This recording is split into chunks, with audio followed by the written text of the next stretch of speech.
Good evening, everyone. Welcome to the session. So we'll start as usual with prayers, mindfully using the prayer as a form of meditation itself, not just as a starter, but itself is a practice, renewal of refuge, where we say intently every word, profound feeling of gratitude can come by recollecting the qualities of the Buddha, the Dharma, the Sangha, and therefore renewing one's refuge. And then doing that also for the benefit of others, intently, as we say this prayer, it's even more beneficial. Even if one takes refuge in the Triple Gem, but if we did for just oneself, it is a very limiting benefit. So to have the bodhicitta motivation, to say them, so therefore these prayers are often done as a starter, look forward, so the main one type thing. These themselves are meditation, really. You cannot enough time to meditate on them. So precious too. So that's why we say it 3 times intently, so that even if we said the first time forgetting what to think, maybe second time we might think what we're saying, and the third time we might really feel I should be thinking something. Even 3 times people don't think much, so they're told to do 100,000 times. When they're doing this 100,000 times, they might starting to think, but I'm doing this for so many times. So let's do this for page 9 prayer first. Sanje jada zoje jona la chanjo bardo dane Gyaltsab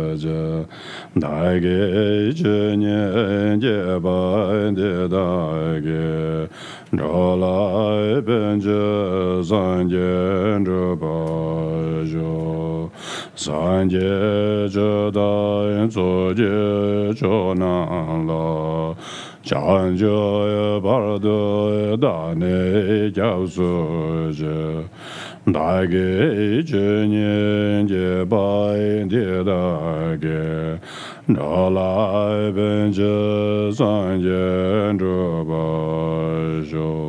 In Buddha, Dharma and Sangha, I take refuge until enlightenment reach. By the merit of listening to these teachings, may I attain Buddhahood for the sake of all living beings. Semje damje dewa dan devi juda dambara jurje danga da dunga ji juda dawara jurje danga me be dewa da me dawa jurje nyere jada nye da dawe Tanya la ne bara juroje. May all living beings have happiness and the cause of happiness. May all living beings be free from sorrow and the cause of sorrow.